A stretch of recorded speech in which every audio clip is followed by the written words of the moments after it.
che mo fa sera.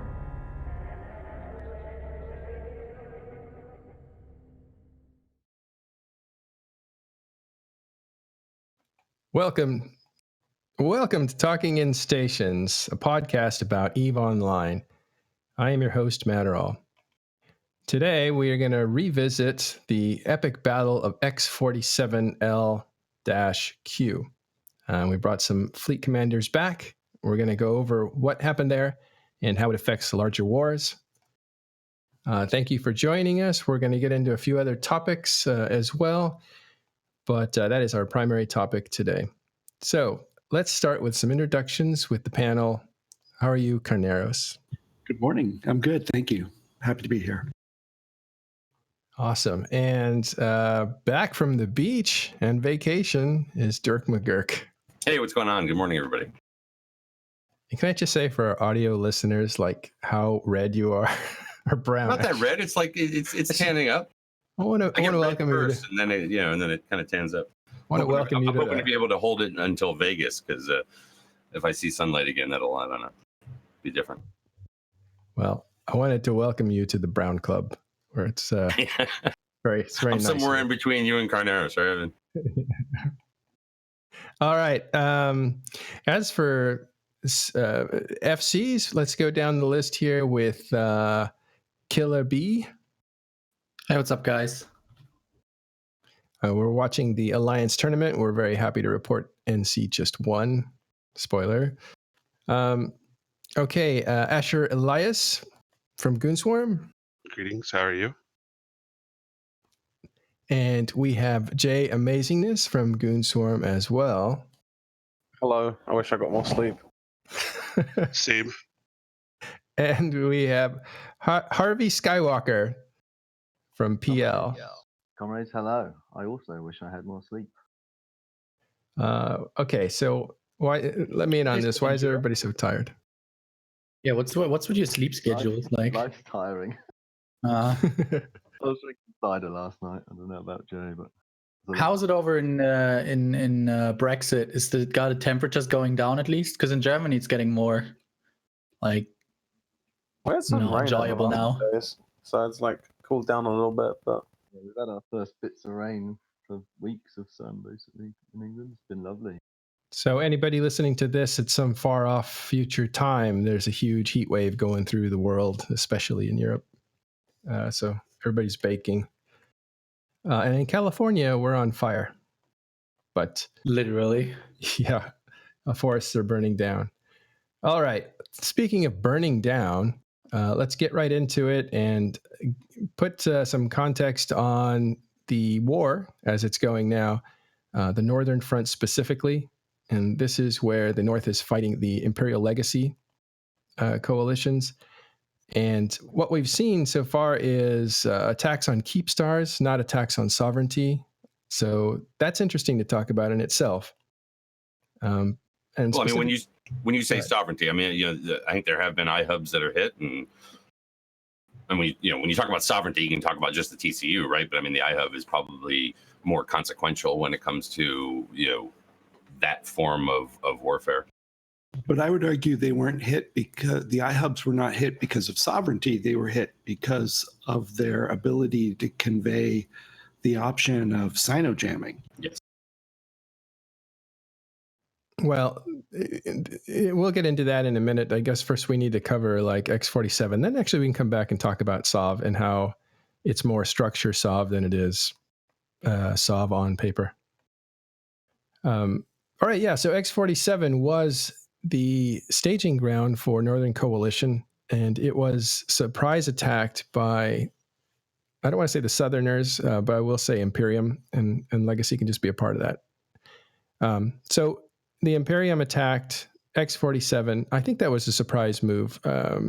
Killer, were we expecting that? What was I expecting? What? Sorry?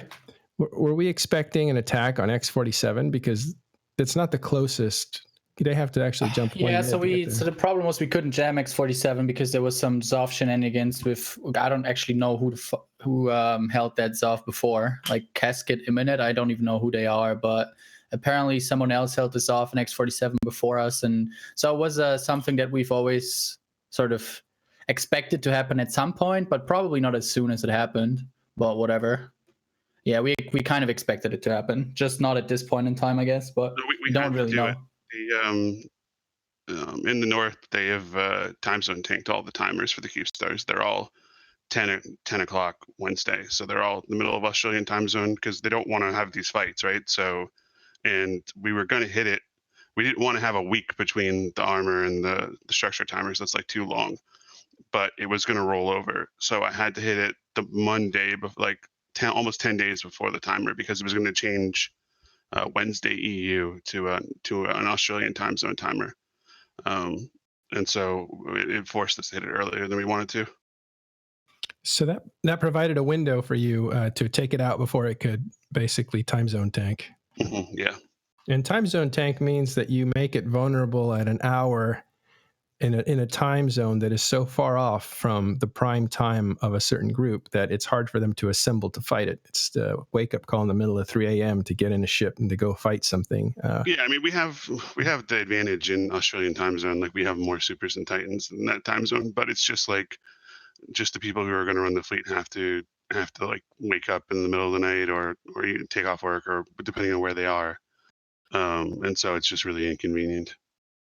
Right. So before it can do that, but really, what it does is it also allows for a long time that a fight can go on. Like, downtime is not a barrier at that point, right? It depends, actually, because the timer is variable, 2 hours forward or back from that time, so it can get set so that it can be done. It can be done before that, but generally, as the defender, you set it that way because you want it to fall. You want like you want downtime to fall in the middle of the shooting of the structure in tie-dye, because that way people have to log back in, and that's like way worse for the attacker. That's way worse.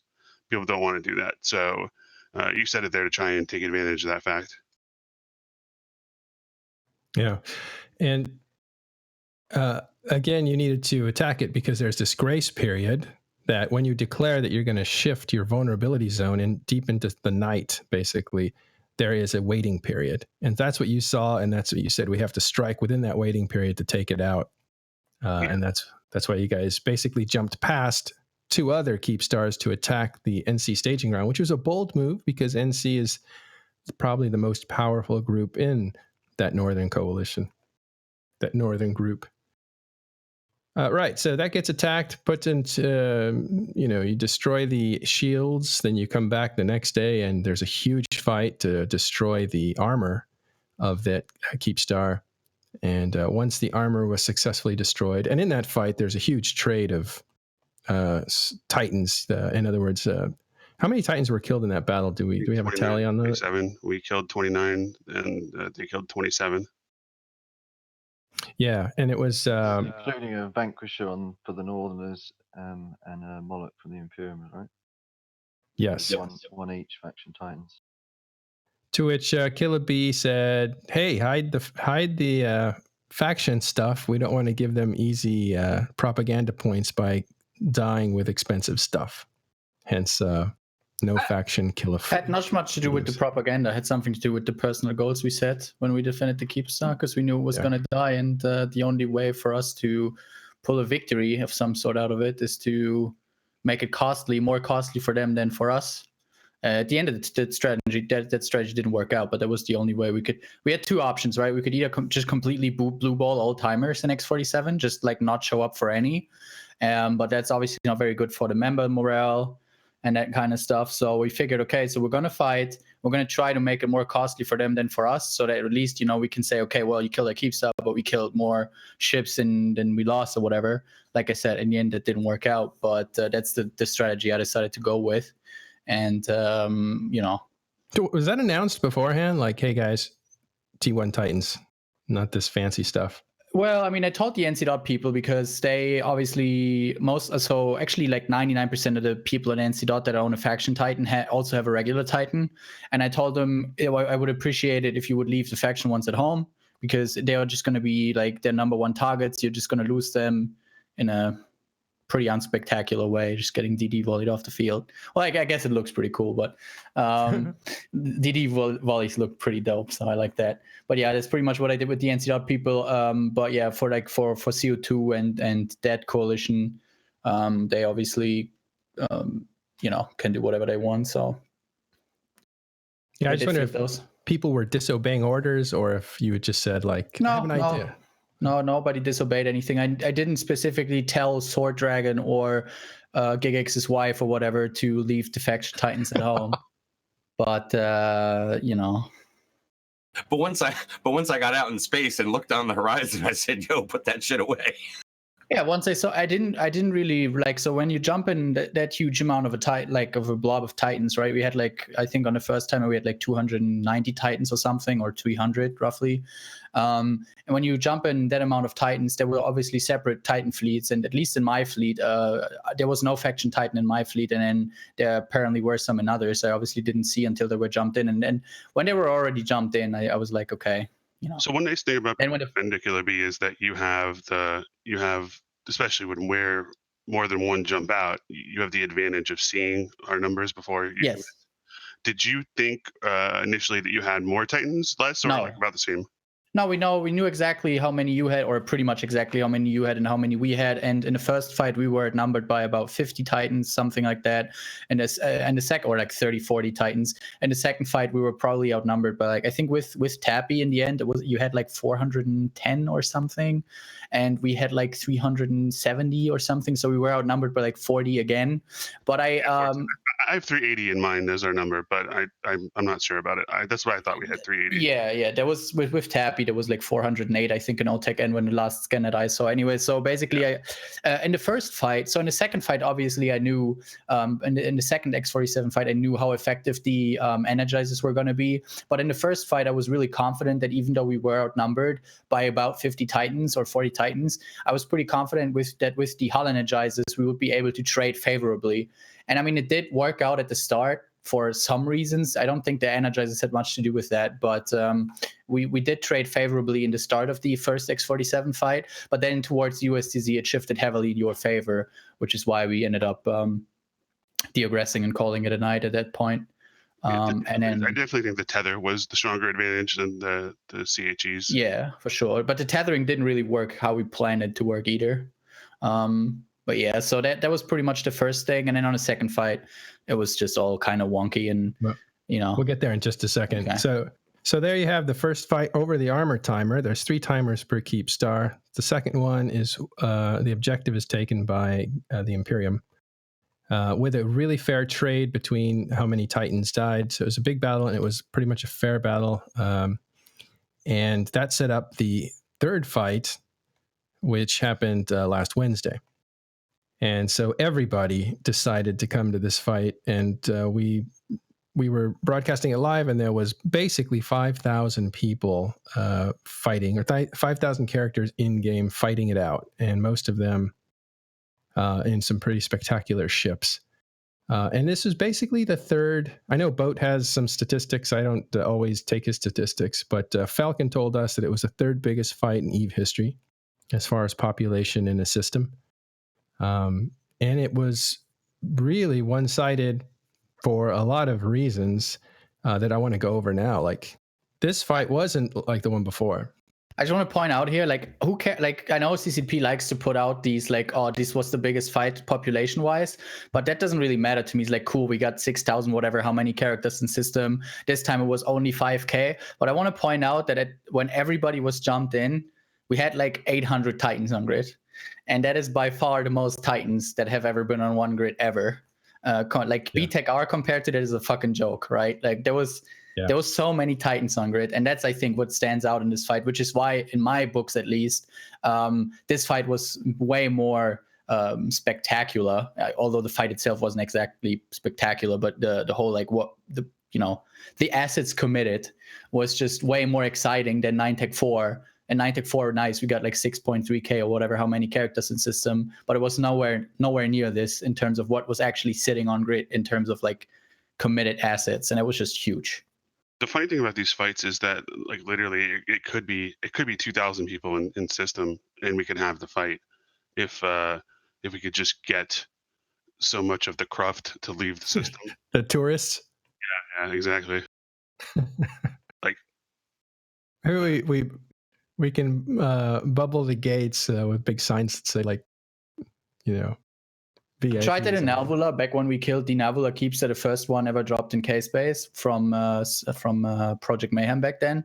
We literally told people like, please do not come here, but obviously nobody cares, right? It was going to be the first Keepster kill in K-Space, so everybody showed up. I think like 1 second after downtime, when everybody tried logging back in, there was already like 1K characters in local, and there was just a bazillion bombers and random frigates that came over from Jita around the Keepstar. There's a lot of big fight tourism when it comes to these kind of timers. Although I don't think we had that in X47, to be honest. That was mostly actually northern and southern forces without much shit from the outside. It's no offense. Common things like I'd love to say, hey, we don't need to bring these subcat fleets, but if we don't and they do, then you're at a huge disadvantage. Yep, it's the same for everybody. I did, so on the first timer, or was it the second? I actually PM'd Jay. I was like, bro, if you don't bring super carriers, I don't bring super carriers. But then we kind of shifted our strategy and decided to Sino in supers after all. So that was kind of mood. You guys don't bring your support fleet, we won't bring ours. How about that?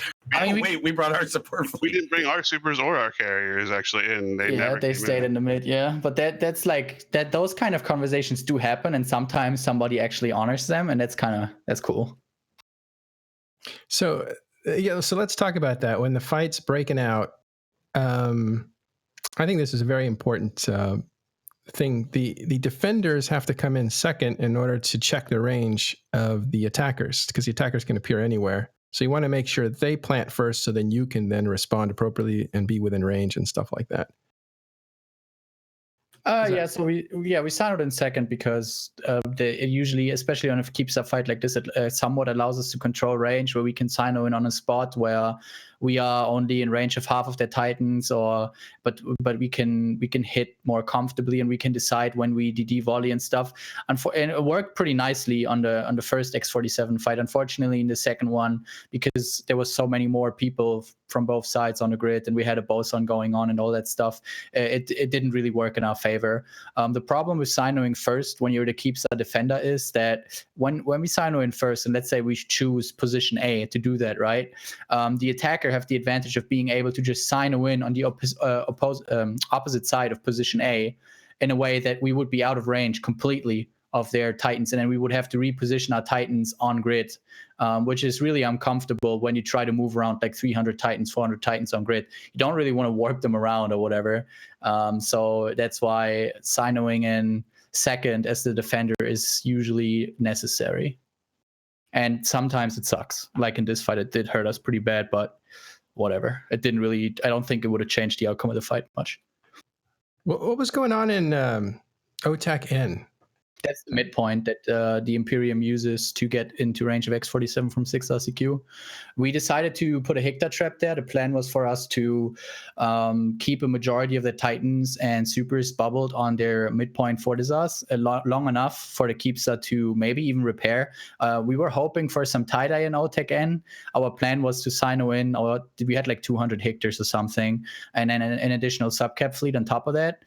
So we were hoping to generate some tie-dye in OTAC N so that it would like take them a long time to clear the Hicks because of the tie-dye, and then the Keepstar, they only had their subcap fleets on grid with the X47 Keepstar at that point. We would have been able to take care of the subcaps with our carriers and supers, and then we were hoping to buy us enough time for the Keepstar to repair, but that plan didn't work out because there was absolutely no tie-dye and no tech N. Props to CCP there, and then also the Hictor FC just went in a little bit too late. I don't really blame him for it because it was really hard to time correctly, but basically he signed in the Hicks when the Titans were already jumping out, and that was too late. So they made it into X47 pretty comfortably.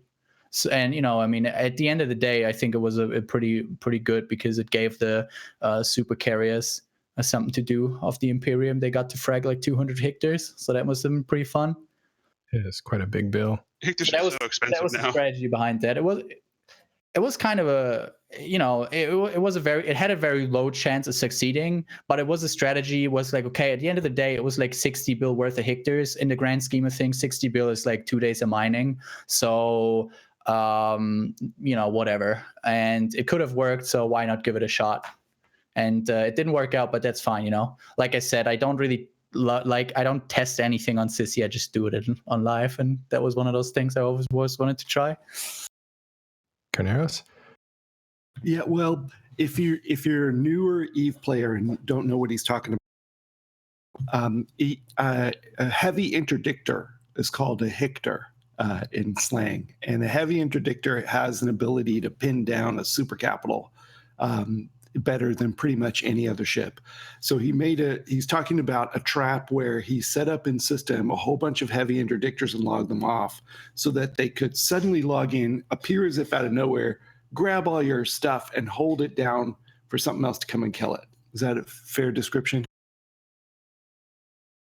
Yeah, I mean, the one thing important here is on the old system, if let's say we wanted to try to trap Dick Dreads jumping from a station, you would just use Dictors, because Dictor bubbles are a lot like, you know, you can just warp in a bunch of Dictors. They're cheaper, they're faster, yada yada. But that doesn't work on Fortizars, because if you throw a Dictor bubble on a Fortizar, they just turn on the point defense system and it clears all the bubbles surrounding it. So the only way to really hold down large numbers of caps on a Fortizar is by warping a Hictor in that is a lot tankier than a Dictor, that can then put his this Hictor bubble up, which is basically like a bubble from an interdictor, except it like goes around the heavy interdictor, and that's why you have to use Hictors over Dictors on a timer like that, on a structure like that. Did that surprise you guys on the other side? Yeah, it did. I really wasn't thinking they were going to go for it, and it was one of those things where it's like credit to, you know, it's a credit to have other, you know, good FCs with you and people who are keeping their head on the swivel, because I was paying attention to the drop and I wasn't really thinking about what to do. And then SoCat Color was just like, yeah, let's jump carriers, let's murder these dudes, and he took care of it. And it was really nice because then I didn't have to really focus my attention back on that. I could keep looking at X47, because you have to remember, while this is happening, they're also doing a BFG against us. Killer, was that intended for our subs the whole time, or were you hoping maybe to get some faxes with that? We had like 10 Suicide Titans ready in total. We had 10 Ragnaroks and Levies that we kind of were ready to suicide and willing to suicide. We were trying, so that's kind of connected to the Hick trap as well, right? Because the idea was, again, so the whole like the plan in my mind was, we managed to keep your Titans and Supers, or the majority of Titans and Supers, bubbled long enough in Old Tech N, and then there's a bunch of tie-dye, and you can't really get them out. So at that point, the only thing pausing the Keepstar would be the Mega Fleets. And my plan was to just boson the Mega Fleet, or at least one of the Mega Fleets, off grid, so that there was pretty much almost nothing left on grid to pause the Keepstar, so that it could maybe repair. That was kind of the intention. So we did have those 2 initial Titans, and then we had another 2 ready for the second Mega Fleet. But yeah, like my personal experience with bosoning in heavy tie-dye so far is that it's pretty hard to pull off. And obviously, because you managed to sino in most of your Titans, you just DD'd the Levy off. So his boson only spooled like half the time or whatever. So that didn't really work out either. Yeah, the rag was bugged. Like, he was not lockable during his... Yeah, the rag, it was so funny. Like, he was like, wait, they're not tackling me, I'm warping out. And then he just warps out. And I was like, what the fuck? How did you do this? And then I saw people saying, oh, we couldn't lock him. I was like, oh shit, okay. Oh. It's tie-dye. Like, I mean, I wasn't really upset about it. Like, some people were getting really angry. I'm like, it's just super tie-dye. You're just gonna have stuff like that. It's not gonna be like, yeah, you never know what you're getting when you play in this tie-dye. Now, yeah, it's just like you said, you know, you were hoping that like you would hit, like they'd hit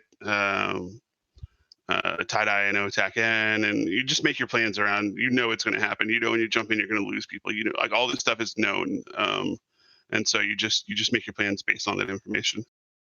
Now, in the second fight up there, the first fight, it was basically an armor on armor battle, right? The Imperium Shield super fleet wasn't brought north for that. They were brought north for the second one and added into the mix. No, we had our Shield supers there, but the the test and PL fleets were in the south. Yeah, so for the second time, it was really only Imperium versus North without PL. And then for the final time on Wednesday, this Wednesday, we did it. PL moved up their Super Cap fleet from their southern deployment, and Tappy pretty much responded, and Order Legacy responded by just moving theirs up as well to even the odds out again. Yeah, we had told right moved up for the armor timer. It's only 24 hours, right? It wasn't. I don't think it's enough time basically to organize a move. I don't know. Maybe it is, but I would have preferred to come for the armor timer. That's the same idea. Like that's why I didn't really want there to be a week between the armor and the hull, because it's just so much time for planning. I'd rather have 3 or 4 days, but it is what it is. Yeah. So PL did come up this fight to help out the North, and this is when it was going to be a big fight.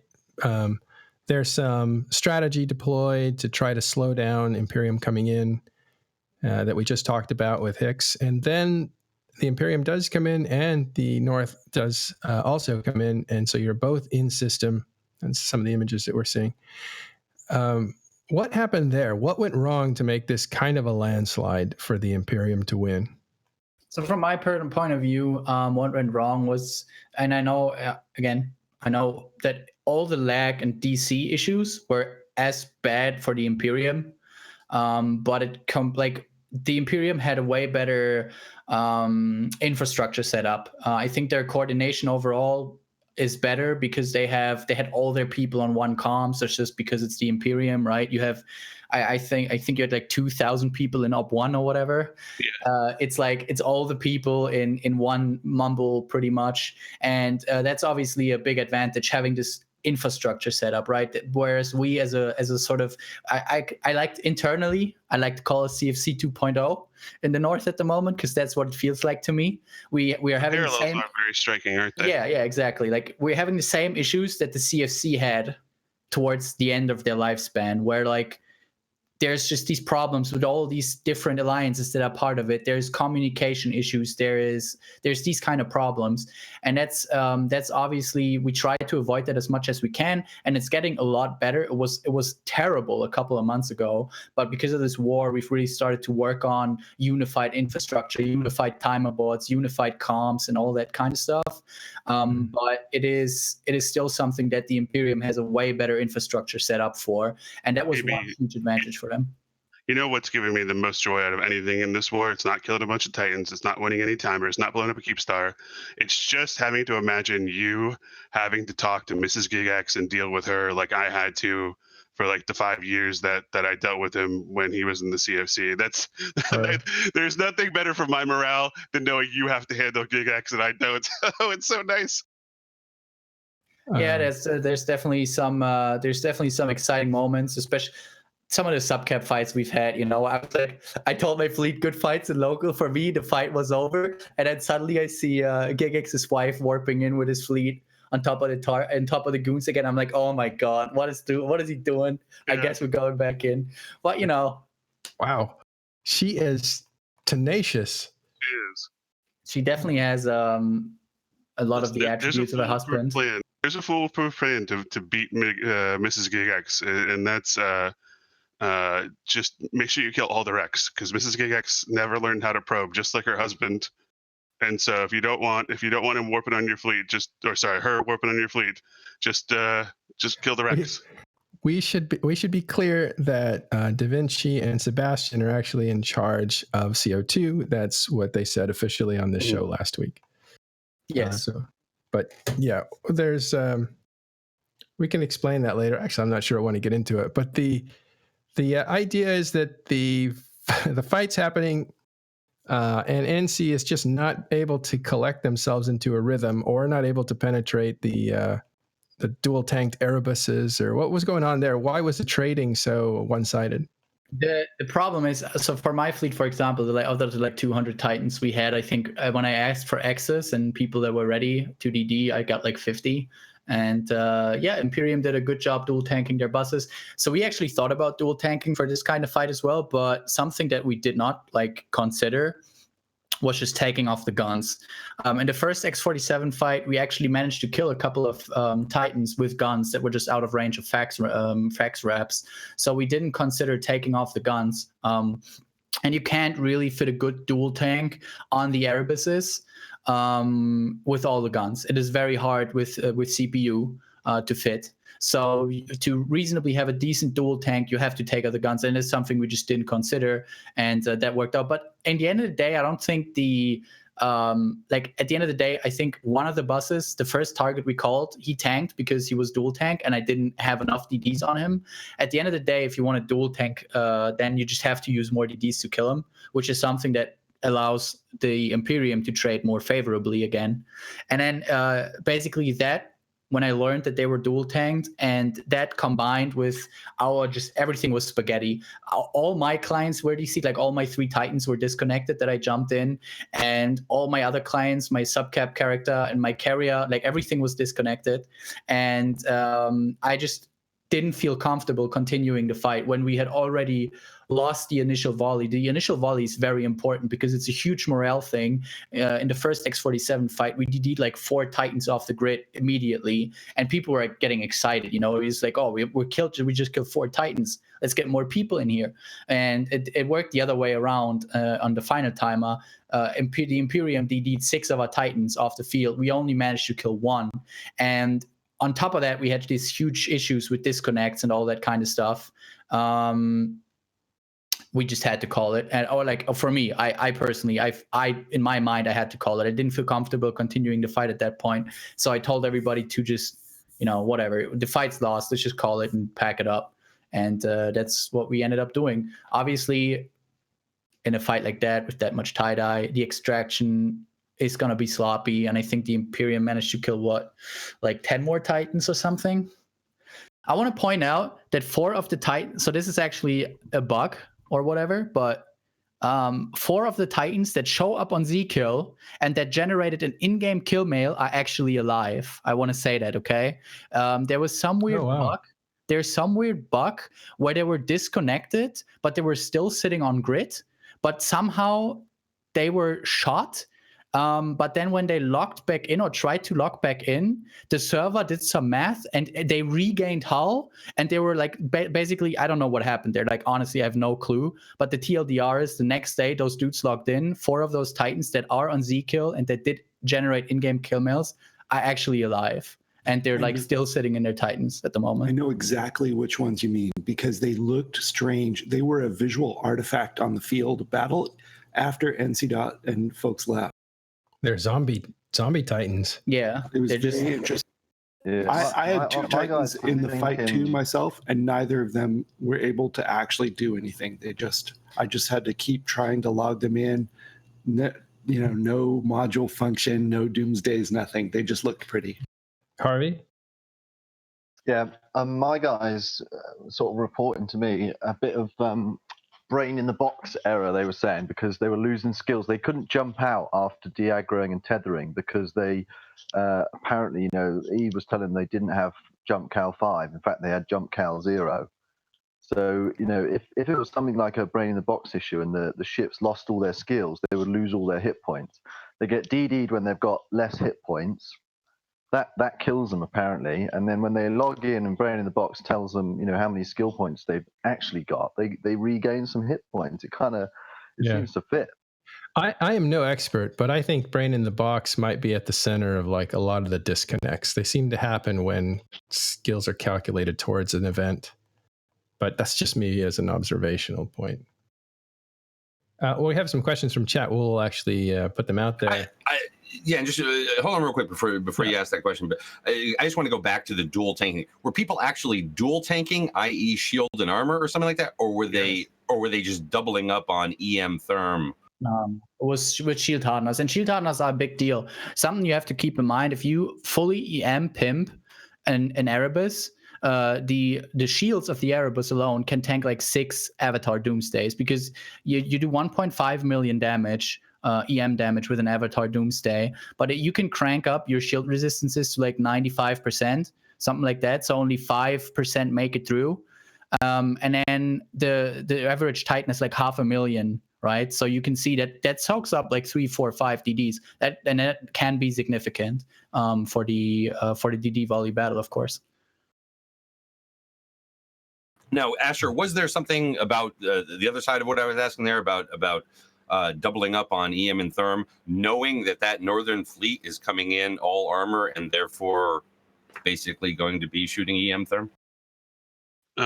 Not really. You need to respect the supers and dreads. Like if you run a cheese tank, like we call it, like if you run a tank where you're shaded so far to one side, you basically take true damage from the other two damage types. And like if it was only Titans, then yeah, that'd be something you'd be like, okay, we could do that. But first off, they have rags, so you have to consider like they can use the Ragnaroks on you. Yep. And also, if they decided to drop their supers on us at 0 or something, that fighter damage is totally selectable. So no, you have to respect the other damage types. So as the battle rages on, we're seeing the basically NC is not able to return fire as well as they would like. So really, the score becomes 8-1 as far as Titan destruction. But in the middle of that, there was an Aeon that appeared behind the fleet. Does anybody know what that Aeon was doing? It was a CO2 Aeon. We thought at first that he was like a hard Sino-in for their supers. Yeah, but and so people were like, oh, we should only added him. to the panic. But Vote spotted it for our comms and was like, he's got a Sino up. CO2 are going to come in. Like the panic in the command was like, wait, what? How high is the paranoia when you guys are doing this stuff? Like there's surprises all around, new strategies deployed. Nobody's been here before. This is not like you guys know what you're doing and there's a battle plan. It's let me rephrase that everybody is so confident that they know everything that can possibly happen. So as these new things are popping up, how paranoid are the comms? I'd like to point out that happened after the Hick trap. So we've already had one surprise dropped on us that none of us expected. Well, maybe it would be like we saw that like GOTG was like they were asking for dreads with afterburners fit, which was weird. So like we thought maybe that this AM would bring in all these CO2 CO2 and GOTG dreads that had like prop mods fit to try and bump us out bubbles so we could DC. I don't know. Yeah, expecting anything. What did that Aeon turn out to be?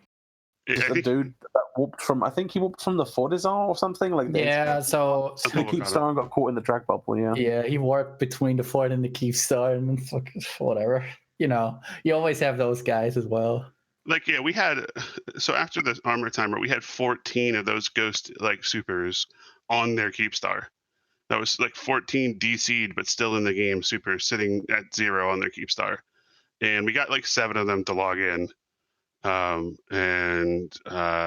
there were still 7 people who just either they had either passed out or gone to work or whatever, or they're like the launcher just didn't work for them, and so we ate those kind of supers, and like in this big of a fight, and this sounds sort of crass, but that's almost like a rounding error at that point. The supers are much more replaceable than the Titans. So like we were killing it. We're like, yeah, super kill, but like no one was really celebrating whatever. It's the equivalent of that guy in your fleet in the battleship who doesn't align at that point.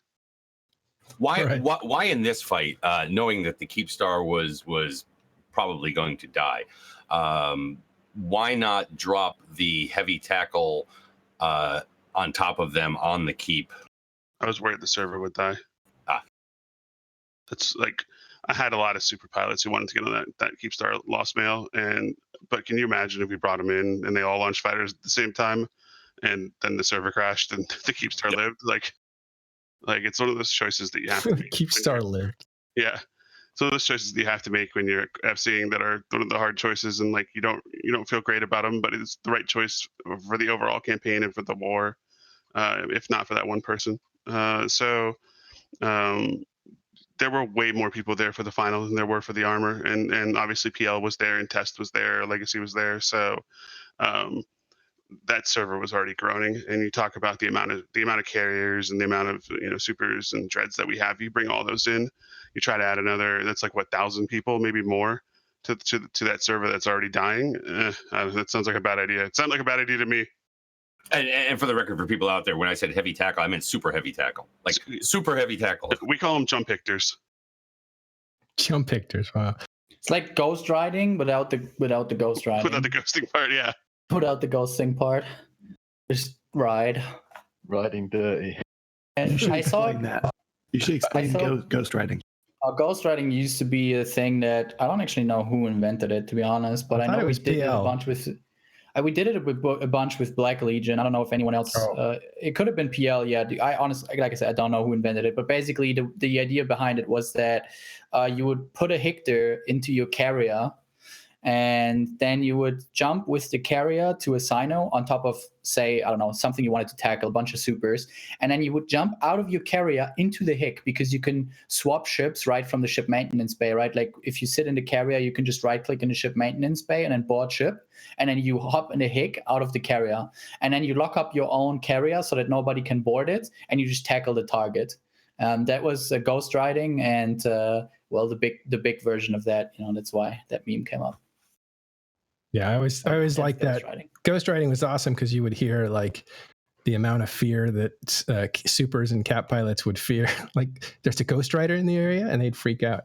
Hey, is anyone else really mad that the Kiki Challenge is just ghost riding the whip 10 years later? Say again? Just me. All right, cool. Yeah, I don't know. All right. I'm not quite sure what words he used there. I heard Kiki and. Yeah, it seems like a Hawaiian prayer of some sort. He's speaking young person. I saw a question in Twitch chat. Somebody asked how I think the Titan attrition of the North compared to the Imperium will work out. So I can only speak from NC.'s point of view, and I can tell you that we have lots of liquid ISK, but of course that can be an issue when, for example, after X47, JITA was pretty much empty in terms of ore. Yeah, there's no ore right now. There's no ore in JITA. Imperium is drumming extremely hard that the Imperium miners should sell in Delve, not sell it to JITA, because they know we end up buying it in JITA. So that's obviously a big advantage for the Imperium. They have this huge mining machinery. They have all these oracles in Delve that they can buy their ore from. We do have ore sources as well. We buy a lot of ore from our renters, and we have renters in bot as well, and drones that we also buy ore from. Obviously, it's a lot more inconvenient for us because we have to ship it from bot space over to Tribute, for example, or from Tino or whatever. But we do have some sources of ore. They're just not as big as the Imperiums. But yeah, in terms of NC. We're doing fine on money. So it's not a money issue. It's more like how much ore can we actually gather. That might be a problem eventually, but I'm sure we'll figure something out. Maybe we'll just give the renters some it's not more money. It's not an issue of ore that you see, even though Tritanium has jumped from like 3 to 7 ISK per, which is a tremendous jump. If you look at any of the ore, well, not any, but some of the ore, you'll see giant spikes happening now. But the ore that he's talking about that needs to be moved out to nullsec is the compressed asteroids. So that's where you want to look, like compressed spod, which if you take up to nullsec, you can get a ton of tritanium out of it. If it's compressed, you get even more because you can carry more. Veldspar is now the 5th most valuable asteroid, which is crazy if you know anything about the history of that rock. It's usually just at the very bottom or near the bottom. It was like a junk rock. But now it's super valuable because it has a ton of tritanium, which it's just trit, yeah. Is it just trit? Yeah, and that's what you just trit, yeah. Not Veldspar, spodmonium or whatever. Heavy trit, but it has some other stuff in it.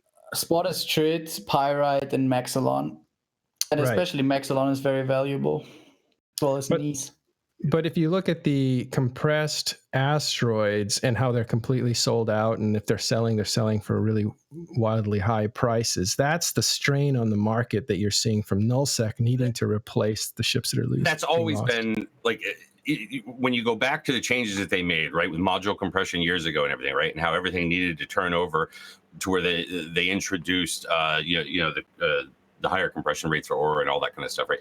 That the minerals coming out of HiSec, if a HiSec miner goes out and mines ore out there, right, and then reprocesses it into minerals to sell to the market, right, that really makes it kind of unattractive for nullsec to have bought down there. What they want to buy is they want to be able to buy either the straight ore itself and then compress it in their own in their own place, or buy straight up compressed ore. And you have so many HiSec miners that just zap it right down into minerals.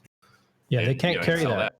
They can't carry that stuff all the way out to nullsec. They don't want to. They need it compressed, and they need it in its raw form because they can refine it better out there than you can or they can inside of HiSec. So when you're looking at mineral prices on the market, it's almost a secondary effect. What you should be looking at is the compressed ore market, or the ore itself in raw form. But yeah, so that's interesting because this is the secondary story to the fighting that's going on with these FCs, is who can do this the longest. And I think the common wisdom is that the Imperium has, for the last year, paid a lot of attention to making sure that their industrial base was strong, whereas NCPL and the North wasn't organized in a way of doing that. They were doing it, but they're doing it all as individuals or corporations or through renters, who actually are some, Northern fighters as well. It's kind of like their alts doing the stuff. It's just not as organized. And then you don't have a central market in the North that I'm aware of that you do in the South. Plus, you have people in the Imperium that are always working. They're working on the market and kind of torturing it a bit and creating shortages and buying all the stuff out. And it's just, economic warfare too, to make the marketplace unstable. I'm guessing at least ISK-wise, what Killer B is saying is true, is that they're not hurting for ISK, but it's just I imagine that's actually pretty close. North and South are probably pretty close in those two aspects, but it's going to be, mid-war. Are we able to produce, enough that that it outstrips their production? Because I think the answer to that is probably yes, and that's where our advantage would come in more than like we have more stockpiled than them. It's that we have more capacity to replace what we use than them. Yeah, and a Buttercup 7739 makes another point that is NC going to help, say, Darkness or other groups with their logistics for replacing ships. They have to be doing it already. Like I don't know if Killer B wants to confirm or deny, but I know Darkness doesn't have the money to do that. Money or materials, yeah. Like how much do you spread that around allies? Is a question that it depends on how much. I imagine it depends on how much faith you have in your allies to stick around, so you don't make a bad investment. But that's something that Imperium has less of an issue with, since they're already on the same alliance. In fact, well, I mean, if we want to keep this going longer, we can have kind of like a lend-lease program where, maybe some oversupply from the Imperium is kind of lended over to just to keep the war going. But what about this structural war? Are you suggesting this is a game, Doug? Exactly. Lives are on the line here. That could not have been said any better, Harvey. I've been searching for words in last 2 years, but are you suggesting EVE is a game?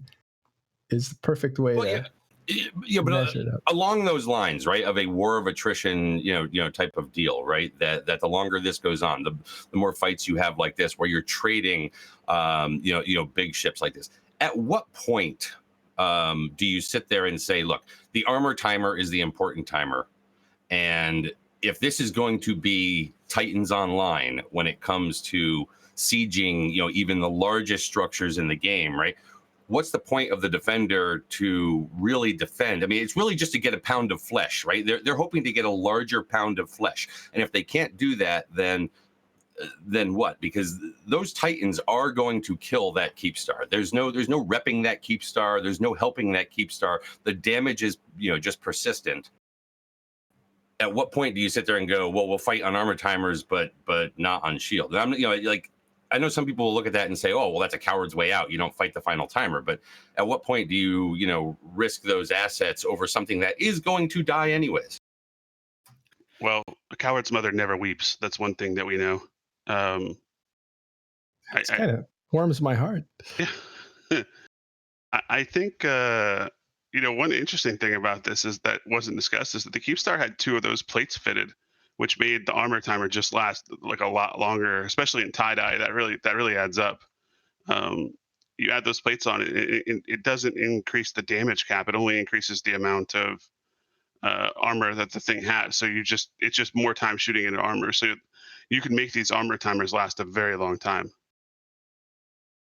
If you add like 5 plates to a Keepstar, you can make it take like an hour and 20 minutes without tie-dye. And just imagine that 10% tie-dye. Yeah.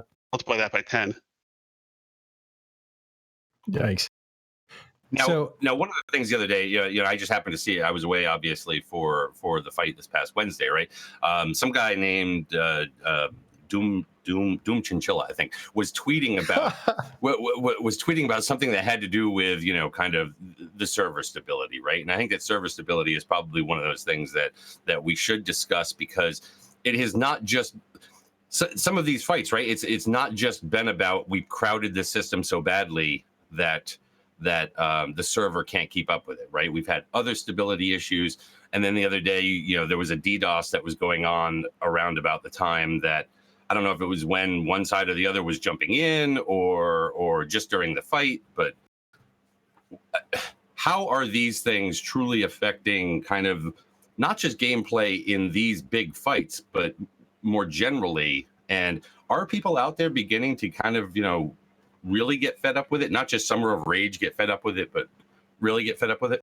I want to quote Progot here. Let me just find the quote, okay? So, because actually Progot said something about that in the Blue Donut a couple of days back, and the Blue Donut is a place where all the FCs communicate with each other. Go ahead. I think he had a really great point. I can't find it in a hurry now, but basically what he said is like, we all know what we're getting ourselves into when these kind of fights happen, and we all moan and yawn and whatever. Like we all like, yell about it, and some people get super upset about the server stability. But at the end of the day, we all keep returning. Like we do these fights again, and we do them again, and we do them again, and it's just the way it works. It's Progat said it's some sort of insanity of EVE players, where they're basically a little bit of a, we just like to sit through it or something. And that's the thing. Like yes, the server was shit, but like I said earlier, it was the same for the Imperium. I would never say and claim we only lost because the server was trash. That was stupid. And Doom isn't doing that either. Doom is just generally very upset about the server performance, right. And that's fine. I think you can be. Doom is a super smart guy. He tends to be a little bit impulsive occasionally, which is that happens, and then you can see it happen on his Twitter. But he's a great guy, and I was upset too about the server performance. But that's just the way the game is, and we have to accept it. We have to just have faith in the fact that CCP does the best they can to improve it. And that's all I'm doing, really. Just like what KB said earlier, where you have, he was hoping for a tie-dye and no attack end. Like, it was part of his plan. It just didn't work out in that particular case. But, like, you make your plans, like, what's going in. I was talking to someone about it, and I'm like, it's like going out to like a mud bowl or something, some kind of mud race, and then saying I would have won except my tires had no traction because of all the mud. Like, you knew it was going to be there. You got to plan around it, and like that's what we both try to do. Yeah, I mean, the stuff with the server, right? I mean, it's almost become a game mechanic at this point, from the standpoint of we understand generally what things are going to be like, right? And we play the hand we're dealt. And that is just one more input into the whole thing. I guess my question was more along the lines of, are we experiencing things more recently that aren't just standard tie-dye oriented lag? 9-Tech 4 was way worse. It was much worse than this. So, I haven't heard CCP say this, but I kind of feel like they have some weird soft cap now where they just won't let a system go above like 4,500 or something, because they just aggressively DC people now or something. I don't know exactly what it is, but I think the same thing. We're getting near 7,000, and we could have put 7,000 in. I think in this system there were enough people who wanted to be in there. So I think that's the same thing too. It's like, hey, maybe it's better if some people have a good time, and some people are just like knocked out because nobody having a good time isn't working. So maybe we just make it aggressively kick people past so it doesn't kill itself. I agree. So go back to the old thing of like if you were second to jump in and then black screened and then the other side just dogged you while you were black screened, like at least they were having fun.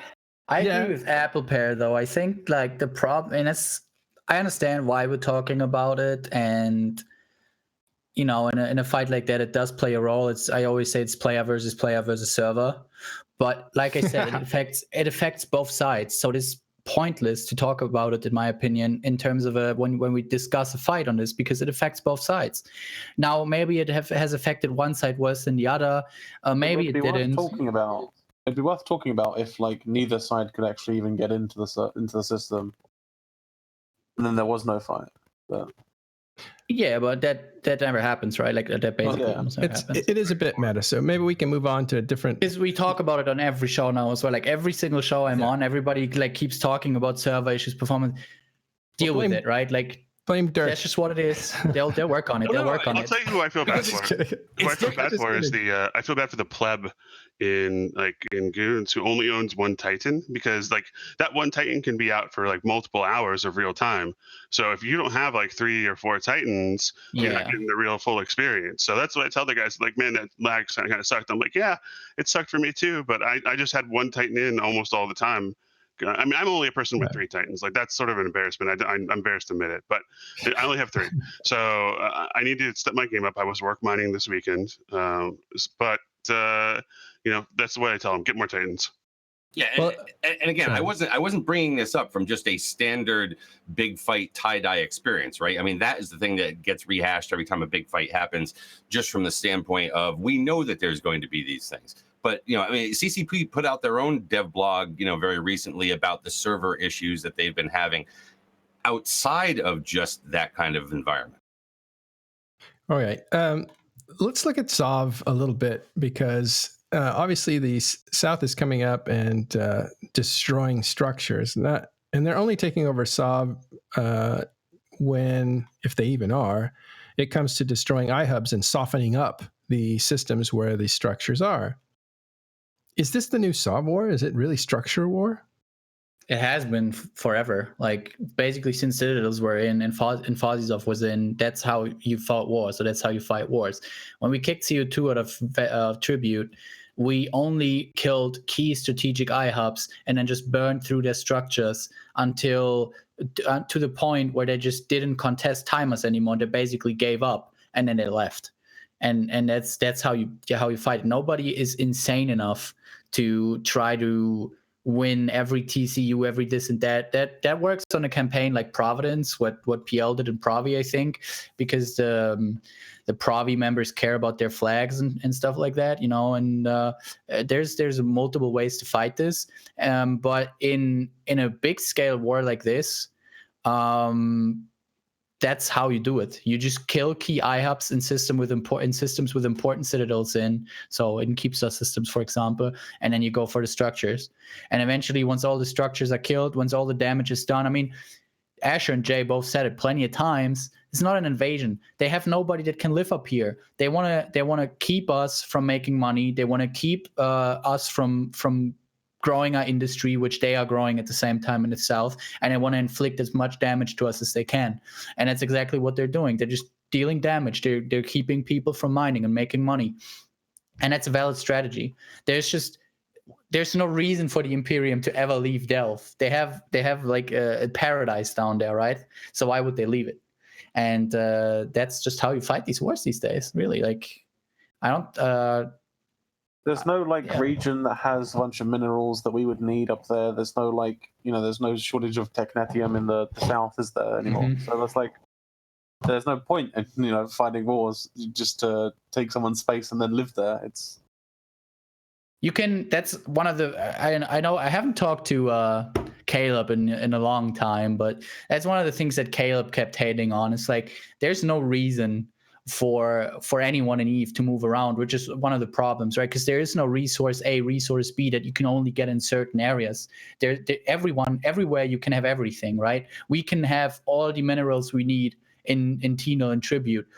Goons get all the minerals they need in Delve, and Test gets all the minerals they need in Esoteria. Why would anyone go and risk losing all their space at home to live somewhere else when it doesn't give them any benefit? But and, I mean, like when you said, they've got a paradise down in Delve, right? Literally any place out there can be a paradise. Yeah. It's all the same. Yeah, it doesn't matter. Do something. You got to just do something with the place that you have. But the water's Delve is pretty nice because it's very condensed. It's very easy to defend. Like it's a very, from like 2-3 key systems, you could pretty much hit all of Delve. So that's pretty nice about Delve compared to other regions. There's other places as dense though. It's not. Yeah. I agree with Dirk. It's not as unique. It's unique in what has been done to it, but Impasse is kind of actually better in a lot of ways because there's no NPC space in it. The dream. Like if we didn't go to Delve, we would have went to Impasse, and Impasse is just so good. Quite small though. Impasse. There's not as many. Yeah, but you stage in 60 FT, and you can hit every system in the region. But yeah, there's places. There's actually two kinds of good with better coverage as well. There's places like in the middle of the drone regions where you have coverage over probably some of the most numbers of systems. I would have thought. Yeah, there are drone places where you can get like 4 regions and one jumping off point. You were saying, actually, you also have the benefit you don't have the NPC space there as well. Yeah, that's what drones. So there's two kinds of good space. There is the space that you live in, like that's Delve or Impasse stuff we're talking about, like that, where it's really nice space if you are willing to defend it. But it is terrible space if you are not. So like renters don't want to be in Delve. Why would you want to be in Delve? There's NPC space, and you can drop on so many systems from one place that it makes hunting in there a lot easier. Then there's places, Branch is kind of like that, where it's pretty compact. You can hit from the center. It has a lot of choke points, and there's actually no NPC space nearby. So it's not the greatest place for renters, but it is far away. So that's why you see it rented. But it'd be a really good place to base an alliance industry-wise. But then the other kind of space that's good is renter space. And that's really long regions like Declan is actually really good renter space, period basis, where people are discouraged from coming and hunting there because they can only hit 15 systems from one center point rather than 50. And those are the kind of spaces that people who don't defend their space like. Now Declan is historically a place where people live in as alliances for other reasons. But period basis, some of the drone spaces that are far away, like Omist, those are places where people that like to rent because there's no super umbrella or defense fleet. Those are the spaces they like. I'd like to answer the question of. Hold on, before you do that, you will. But I want to just go with this a little bit longer. Because there's new people that are watching this and they're like, my corporation's growing and I want to maybe get a piece of the nullsec action. What are your favorite areas to be in, and what would you recommend to a new CEO? What's it called? Wicked Creek. Where have all these smaller fights been going on? I saw the occasional Reddit thread about some awesome brawl in Wildlands, right? I think that's Great Wildlands, right? Yeah, I think yeah. Wildlands it was. Like that area over there, basically Great Wildlands, Scalding Pass, like that area. It's like southeast sort of area, close to Curse. That is an area that generally there's no real ruling power block that occupies directly that space. That is sort of independent 0-0, and there's plenty of nice smaller scale fights going on involving capitals and stuff. Some of the battle reports I've seen look like really, really fun fights with like 15-20 dreads on each side, maybe 2 supers, and then a bunch of subs. I think that's the area to go to have to have a good time. Yeah. We do Aquarius Fight Club with the same sort of idea that if you want to live in Sovnal, the problem is that a lot of times, you're too small and some bigger group will come and push you out. And we're like, no, we're going to guarantee that, Aquarius is going to stay safe, but we're not going to blue you. And, you guys have to live by a few rules, but it's meant to make it more fun. So we've actually had a lot of alliances come in, and they don't get a lot of publicity because they're not giant alliances. But since we started Aquarius Fight Club, we probably had, I'd say, about 30 alliances come through it, and there's probably 10 active at any one time. And some of those have become Corpse and Goon, some have moved on to other things, and some are still there. So that's like one thing we've tried to do, where we offer something like that to people. Ash, out of interest, have you still got them fighting over a medium tower or something in POS warfare, or have you let them? Do you let them like in Toasters warfare each other? On a small like. The POS warfare thing was my idea because I hate Entosis fights. I think they're so dumb. I remember. I think if it's going to work, if Entosis is going to be fun, it would be fun in Quirios Fight Club, though, right? The scale of the alliance is quite small. They could I would love to go over there and Entosis warfare with or not necessarily over there, but I was thinking about it. We have the tournament, right? But you could have like a little tournament between two constellations, and everyone's, each team's given 5 iHubs, put them down in your constellation, and one Fortizar and 2 Astra houses or something, and then fight between 2 constellations and see who wins. It could be quite good fun. Yeah, that could be fun. Work on a small scale like that. I don't know. Those are the rules. The fight over the POS was the rules when I did it, and I don't run it anymore, so I'm not sure how they handle it. But yeah, I like the idea. It's it was certainly different than other options. Like the thing was, if you wanted to fight in Toasters warfare, you really could go anywhere and do that, right? So we were kind of offering something a little different, saying, if that's not for you, you can try this instead. All right. Yeah. All right. So let's, thanks guys. Let's answer that question, Killer B, and then I guess Northern Coalition's about to fight Triumvirate. Yeah, so Bleezy123 asked in Twitch chat, what's a bigger priority, a new shiny thing or server performance that affects basic gameplay? I want to say the first CSM summit is upcoming, and it's one of my personal things that I want really I kind of want to hammer it at CCP as much as I can, as much as they allow me. It's please focus on getting the servers to the best possible performance before you put all your resources on bringing us some new faction cruiser nobody's gonna fly. You mean you don't want some new avatar skins? No, yeah, I mean, here's the thing, right? And I understand that they work in departments. Most gaming companies, they have a tech team, they have a art team that does the skins, and if the art team is ready to punch out some new skins, yeah, why not ship those new skins, right? When the tech team is ready, maybe improving the summer performance. But I'm just saying, I think their priority should definitely be on server performance, and that's definitely something that I'm going to try to push as much as I can during the first summit. But I just want to say that's I agree with Bleezy basically. I see what he said there, what he asked. There's I agree with your what do you think? I agree. I think the server performance needs to be the top priority so that we can fight those battles that everybody wants to fight. We can fight those battles that make EVE unique, and then we can have new nice ships or whatever.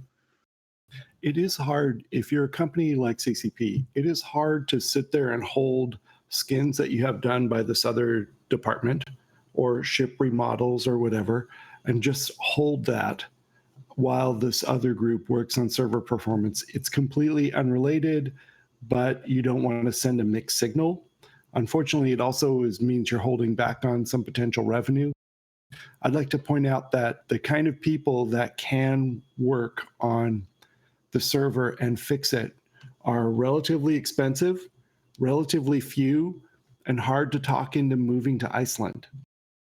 So it's not really a trade-off like you guys are thinking.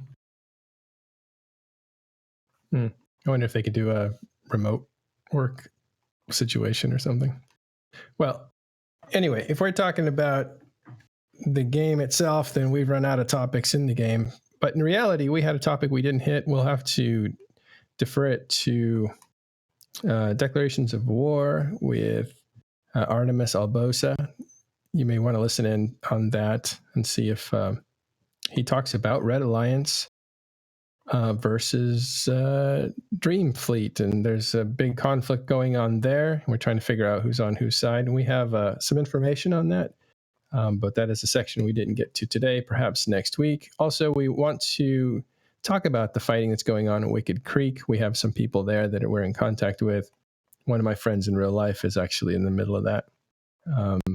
So that's all that we're going to have time for today. We're in the middle of Alliance Tournament, so go and watch that. On the 18th, we're going to be getting together at, what is it, Kinski's? Kaminsky's Barbecue in Poway. if you're in California. Kaminsky's Power, yeah. And I would definitely go there. I'm going to go there. I'm going to bring Goblins with me, and I'm going to meet Lady Scarlet there. We'll have a great time, watch the Alliance tournament, meet Carneros, meet friends. It'll be a good time if you're in California, San Diego, Southern California, anywhere, Nevada. It would be worth your while to go and check it out. It'd be a lot of fun. I wish I would live in SoCal, dude. Live in Germany, Well, Batman. dream. You should visit. I'm going to sell everything I own in Germany and move to SoCal. You know, I do want to throw out there that, and we're not sure quite yet. I'm hoping to hear this week, but either next week's show or the week after. Those are the two dates that were thrown out. We're going to have the new executive producer. We're going to have CCP Orca, who is the new head of marketing, and we're going to have CCP Burger. So that's pretty good. The executive producer has been strangely quiet in terms of reaching out to the community. Yep. So I reached out to them and said, I think it's time that we get them out there and just let's just have a conversation about kind of who they are, where they came from, what they've been doing, and maybe get a little bit of vision stuff thrown in there. And they decided to give us a couple others as well, including marketing. So it should be a good conversation just for kind of introducing some of these people out to the audience. We're also working on Lord Moldoror from Rooks and Kings. We'll have him talk about his cinema work that he does on his own. People like Rooks and Kings movies. So we'll get him on here soon. And I would also like to say that we have recorded a couple weeks ago a media discussion between Andrew Groen, myself, Carneros, and PC Gamers Stephen Mesner. And we went for a couple hours, and we'll have a couple sessions published.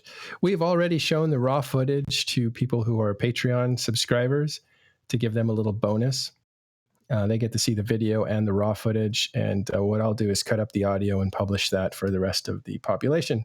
So if you want to join the club of Patreon people who support Talking in Stations, you will get some of these video recorded interviews ahead of time and in video form, and you can do that and join that exclusive club at Patreon/Matterall. But that is all we have time for now, as Northern Coalition and Triumvirate slug it out in the Alliance tournament. Looks like a tie. It's very exciting. Go and check that out on Twitch for CCP. But for here, I'd like to thank Killa B, Asher Elias, Harvey Skywalker, Jay Amazingness. Thank you all for coming. And Carneros and Dirk, thank you guys. Thanks, everybody. Always a pleasure. That's all for us today. We will see you next week on Talking in Stations.